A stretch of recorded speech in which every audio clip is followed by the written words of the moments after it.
Cher professeur Norman Connett, je suis ravi de ce petit moment avec vous. Merci d'avoir accepté mon invitation. Avec grand plaisir, professeur Pasquier. C'est vraiment un immense plaisir de nous retrouver ensemble aujourd'hui et de rentrer dans quelque chose qui est très cher à vous, qui est la dialogie, une notion que vous avez élaborée, pratiquée, fait grandir pendant de très nombreuses années et nous sommes aujourd'hui ensemble pour que vous puissiez nous présenter là où vous en êtes justement maintenant, et de mettre cette notion en lien avec tout ce qui ressort du débat, de l'échange et de ce genre de choses, si vous le voulez bien. Avec grand plaisir. Oui, en fait, j'ai créé il y a 34 ans l'approche dialogique à l'éducation parce que je me suis rendu compte, vous le savez aussi bien que moi, professeur Pasquier, quand on est professeur, pédagogue, éducateur, ça veut dire qu'on est l'étudiant éternel. On est toujours étudiant. Et je constate par l'arrière-plan de l'écran ici qu'il y a des dessins d'enfants. Et je crois que c'est la clé de l'éducation. C'est que j'estime qu'il faut avant tout enseigner l'enfant dans l'adulte. Et tant et aussi longtemps qu'on garde à l'épicentre de notre pédagogie l'enfant, parce que l'enfant est la pierre de touche de toute éducation, de toute pédagogie. Or, pour l'enfant, tout est possible. Et c'est ce que j'aime bien faire par mon approche dialogique, d'ouvrir toutes les possibilités. Et ça, pour moi, c'est vraiment le point de repère. Donc, je crois que l'enfant est le locus classicus de l'éducation. Aussi, devrais-je dire, dans mon expérience, et quand je m'adresse aux facultés des sciences de l'éducation, la toute première chose que je communique aux futurs instituteurs, institutrices, enseignants, c'est que l'enseignement, au contraire de bien d'autres disciplines, l'enseignement n'est pas une carrière, l'enseignement n'est pas un emploi, l'enseignement n'est surtout pas un job. L'enseignement, c'est une vocation, c'est un appel à entrer en dialogue avec l'autre qui est devant moi. Donc la question de l'altérité m'importe beaucoup. En même temps, je me suis rendu compte à quel point le surménage guette les enseignants. Combien de fois ils, elles, ont tous les espoirs, ils rêvent de devenir instituteurs ou enseignantes, mais après 1 an, 2 ans, 3 ans, sont complètement épuisés, brûlés. Elles n'en peuvent plus. Or, l'autre vecteur que je crois est très, très important, est-ce que l'enseignement est durable? Et là, évidemment, j'emprunte le paradigme du mouvement écologique. Dans quelle mesure est-ce que c'est durable? Et il faut que ça soit durable aussi bien pour l'enseignant, pour le pédagogue, que pour les enfants, pour les élèves, pour les étudiants. Donc, dans ce vocabulaire de l'enseignement pédagogique, de l'éducation, on peut puiser dans d'autres disciplines, comme la mouvance de l'environnement. Ok.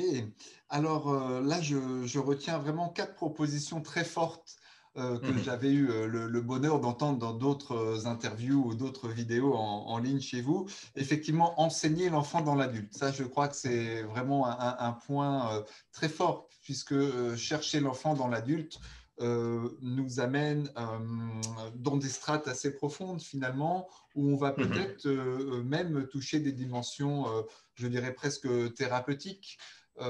Mais c'est vrai que Freud nous disait qu'il y a 3 métiers impossibles, hein, bien sûr, c'est soigner, diriger et enseigner. Alors malgré ça, et vous l'avez dit, c'est pas un job l'enseignement, c'est Non, ouais. une vocation, c'est un désir puissant, désir qui va s'enraciner. Vous avez parlé également d'ouvrir toutes les possibilités. Vous avez parlé de l'altérité, donc la différence et le lien envers l'autre qui n'est pas soi, et l'enseignement durable, aussi bien pour l'enseignant que pour l'enfant ou l'étudiant. Alors, cette fameuse dialogie qui va être notre fil conducteur, comment est-ce que vous-même, vous avez pu, au travers de vos années d'enseignement et après, la mettre en pratique pour répondre à ces 4 thèmes? Comment vous vous en êtes emparé? Moi, je vous ai vu, par exemple, emmener vos étudiants dans des expositions ou à des concerts. Vous avez réussi à faire venir des hommes politiques de première importance pendant vos cours. Est-ce que tout cela participe de la dialogie, le processus dialogique? Comment vous en parleriez? Ouais, mais d'abord, c'est une rencontre. C'est une rencontre entre deux individus. D'ailleurs, dia, c'est le mot grec, entre. Donc, j'estime que l'acquisition cognitive, l'expression formelle pour apprendre, ça se passe dans cette rencontre entre deux imaginaires, entre deux façons de penser. Donc, l'interstice de et c'est beaucoup buberien, Martin Buber, le philosophe juif d'origine autrichienne, mais qui, lui, s'est lancé dans l'éducation des aînés en Israël quand il vivait là après la Deuxième Guerre mondiale. Donc, je crois que dans la mesure qu'on peut établir ce rapport entre vous et moi, vous est toujours l'altérité. Mais au point de rencontre de nos vécus, de nos pensées, de nos imaginaires et de nos sentiments, ce qui m'avait beaucoup frappé, et c'est peut-être les legs de l'époque des Lumières, du rationalisme, donc du XVIIIe siècle, mais je l'ai vu et que j'approuve tout à fait, ce siècle des Lumières. Mais a-t-on traduit une approche rationnelle, une approche qui favorise la raison? Et est-ce que c'était aux dépens de toute la dimension affective, des affects de l'enfant, de l'adolescent, de l'adulte? Or, je me suis rendu compte que quand on effectue une synthèse entre la raison et l'affect, eh bien, ce raisonnement reste pour la vie, parce qu'on l'a vécu, on l'a ressenti au tréfonds de soi-même. Et aussi, souvent, moi, je me rappelle, et d'ailleurs, il informe mon approche dialogique, le philosophe britannique, en fait, précurseur de l'âge des Lumières, John Locke. John Locke qui est le fondateur de toute cette école philosophique qu'on appelle l'empiricisme. Or, c'est lui qui a proposé le concept que l'être humain est tabula rasa, donc carte blanche. Or, il voulait comprendre comment est-ce qu'on apprend. Eh bien, il était médecin à l'origine, et ça, c'est très, très important. Donc, il se rendait compte que tout l'éventail des sens, que ce soit la vue, que ce soit auditoire, que ce soit olfactif, que ce soit tactile et touché, on apprend par tous les sens. Et donc, il faut favoriser, et c'est la raison on va au concert, qu'on va dans les musées, parce qu'il y a des gens qui apprennent surtout par la vue, d'autres parce qu'ils entendent, d'autres parce qu'ils touchent, d'autres, et quoi ou non, le sens olfactif est le deuxième plus fort dans le cerveau humain. On peut se souvenir des odeurs qu'on n'a pas senties depuis 50 ans et tout de même bien les identifier. Donc, il y a une connexion entre le sens olfactif et le cerveau. Et quel est le rapport entre la tête et la main? Eh bien, c'est la raison que les arts sont essentiels, parce que les arts permettent de traduire la connaissance, de traduire le savoir de façon incarnée, de façon concrète, de façon, comment dirais-je, tridimensionnelle. Hmm. Merci, professeur. Et alors, effectivement, je suis très sensible. Vous avez évoqué le siècle des Lumières tout à l'heure, permettant, je dirais presque l'avènement de la raison pure, avec malheureusement pour corollaire, justement, un oubli peut-être du corps et des sens, ce fameux Pascal et Descartes. Moi, ce que j'ai appelé finalement le syndrome PDT, Pascal, Descartes, Taylor, le troisième étant là pour la productivité de l'enseignement. Et effectivement, vous avez parlé tout à l'heure d'enseignement durable. Et c'est pour ça que maintenant, je préfère parler d'un enseignement qui soit humain plutôt qu'un enseignement qui soit simplement humaniste, afin de reprendre cette tridimensionnalité, cette multiréférentialité de ce qu'est un être incarné dans un processus de formation, d'éducation et de grandissement. Et est-ce que vous pourriez nous donner quelques exemples? Parce que dans la dialogie et cette rencontre entre deux personnes à la base, comment est-ce que l'enseignant, le futur enseignant, peut rentrer dans un processus dialogique lorsqu'il est en face, non pas d'un seul élève, mais qu'il est, par exemple, dans le cadre de l'exercice professionnel face à une classe entière? Très bonne question, professeur Pasquier.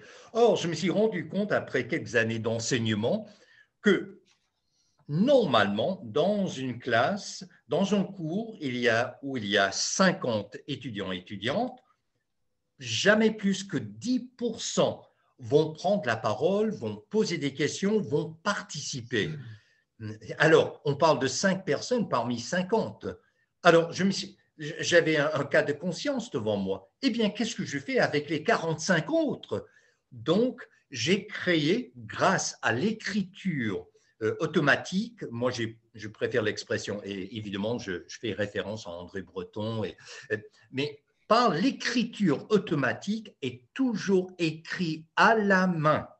Et j'insiste là-dessus. On sait par des études neurologiques maintenant, puisqu'il y a des générations qui n'ont jamais appris à écrire de façon cursive, cette connexion entre le cerveau et la main, tout comme les arts, eh bien, on sait maintenant que des gens qui n'ont jamais appris à écrire à la main, il y a des sphères, mais on n'exploite même pas notre potentiel si on ne l'a pas fait. Tout comme la musique. La musique est la seule forme d'art qui effectue une synthèse entre la raison et l'imagination, parce que la musique est basée sur les mathématiques, donc la logique, le raisonnement, mais à la fois sur la créativité, l'imagination. Donc, j'invite tous les gens qui participent dans les ateliers dialogiques, les rencontres dialogiques que je présente, tout le monde écrit à la main. Et croyez-le ou non, professeur Pasquier, l'écriture d'un individu est la signature de son âme. Et moi, je peux identifier tous mes étudiants et étudiantes parce que je reconnais leur écriture. Donc, en éducation, on est bientôt en 2021, il y a toute cette quête identitaire dans les écoles, dans les lycées, dans les universités. Donc, comment favoriser, comment permettre aux élèves, aux étudiants de trouver leur identité à elle, à lui. Donc, il faut mener de fond cette quête du savoir, de la connaissance, des faits, des données, des méthodologies, de la logique, du raisonnement, mais en parallèle, cette quête identitaire qui est celle de la condition humaine, qui nous habite tous. Oui, oui, oui, tout à fait. Ce passage par l'écriture avec toutes les conséquences en termes de construction identitaire, culturelle, contemporaine est donc un des moments du processus dialogique. Est-ce que cela va jusqu'à une restitution? Il me semble que par moment, vous lisiez vous-même au groupe les Ah oui. productions des uns et des autres. Alors, est-ce Ah, qu'on très bon suit, point. est-ce que Oui, vous, alors voilà, je me suis rendu compte à quel point l'anxiété habite l'élève, l'étudiant. Ils, elles, ont une peur bleue de poser une question bête, une question stupide. Et de ce fait-là, ils, elles ne posent pas de questions. Or, comment peut-on apprendre sans questionner, sans susciter, favoriser, développer la curiosité et le questionnement? C'est le propre de l'éducation. Donc, je les invite par l'écriture automatique, je préfère l'écriture intuitive, je leur présente un sujet et sur le jet, elles écrivent là-dessus à la main et le lendemain, je lis à haute voix, mais de façon complètement anonyme, ce que ils ou elles ont écrit en dialogue avec le sujet que je leur ai présenté. Or, vous savez à quel point l'élève ou l'étudiant se sent important, valable, que, qu'ils entendent leur voix, leur écriture, et ça devant toute la classe, devant tout le cours. Alors, ça vient affirmer, confirmer, mais j'ai quelque chose à dire, et ça vaut la peine de l'exprimer. Donc, il faut vraiment, il y a deux choses qui sont primordiales, la pensée créative et l'expression créative, de créer un espace où on n'a pas peur, de démystifier l'espace pédagogique.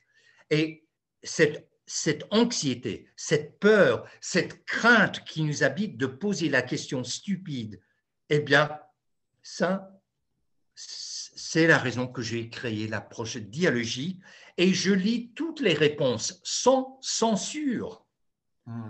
Et donc, là, ça crée une liberté. Et au lieu de dire, mais ce n'est pas la bonne réponse, là, que disait Merleau-Ponty? Chaque perception est chaque perception est une interprétation. Donc, dans l'atelier dialogique, dans cette approche dialogique, on explore les perceptions et les interprétations différentes, variées, toute la gamme vis-à-vis un seul et même sujet. Oui, oui, oui, oui, oui. Alors, effectivement, je conçois que par rapport à la question de la confiance en soi et de l'estime de soi, ce processus dialogique qui opère par progression, hein, au fur et à mesure de différentes étapes, va permettre à l'élève, à l'étudiant, à la fois de se construire et de se centrer. Et donc de grandir. Et comment se termine un atelier, une rencontre dialogique? Après cette lecture, par exemple, au groupe, est-ce qu'il y a un échange entre les participants? Est-ce que vous clôturez de façon formelle avant d'entraîner autre chose? C'est-à-dire que je lis un éventail de réponses, je les appelle des réflexions en dialogue avec le sujet, et je les lis de façon anonyme, à haute voix, devant l'invité. Alors, vous avez mentionné tout à l'heure les chefs politiques. Eh bien, croyez-le ou non, je l'ai fait avec le Premier ministre du Canada, le très honorable Paul Martin, et vous vous rendez compte à quel point ça inspire la confiance dans l'étudiant? Eh bien, il entend ce qu'il a dit, ce qu'il a écrit, ce qu'il a pensé, et je le lis devant le Premier ministre du Canada. Eh bien là, en parlant de confiance de soi et que ça vaut la peine de s'exprimer, ça vaut la peine d'assumer sa pensée, sa critique, son analyse, qu'il n'y a pas seulement une réponse, mais il y a une multitude. Donc, voyez-vous, le défi devant nous en tant que pédagogue, souvent, c'est un monologue. Mais je favorise que ce qui était un monologue devient un chœur polyphonique. Magnifique image, cher professeur Norman Cornette. Je vous remercie énormément pour d'avoir accepté cette invitation, d'avoir partagé ces dizaines d'années d'expérience et de nous faire comprendre, en tout cas c'est ce que moi j'aurais compris, c'est cette dimension de la responsabilité qui va de pair avec la liberté de l'expression, donc pas de liberté sans responsabilité, comme dit Philippe Mérieux, un autre grand pédagogue, pour arriver à un cœur qui chante et probablement un cœur qui bat également, et qui va nous amener donc vers le vivre ensemble et, pour paraphraser Paulo Freire, le bien vivre ensemble. Merci encore, professeur, et au plaisir de renouveler l'expérience avec vous. Et je m'en voudrais de ne pas signaler, quand on invite des sommités comme le Premier ministre du Canada, c'est très évident, professeur Pasquier, que ça demande beaucoup de préparation. Donc, la créativité et la discipline vont ensemble. Je ne peux pas inviter le Premier ministre du Canada si on n'a pas fait nos devoirs. Donc, ça, il y a une rigueur dans tout cela. Donc, le Premier ministre du Canada, le très honorable Paul Martin, il s'est rendu compte, mais ils m'ont lu et vraiment en profondeur, et puis ils n'ont pas peur de critiquer, de répliquer à ma pensée. Alors, ça, c'est valorisant. Merci pour ce deuxième couple, créativité et discipline. Au plaisir de vous voir, cher professeur. Au revoir. Merci, au revoir.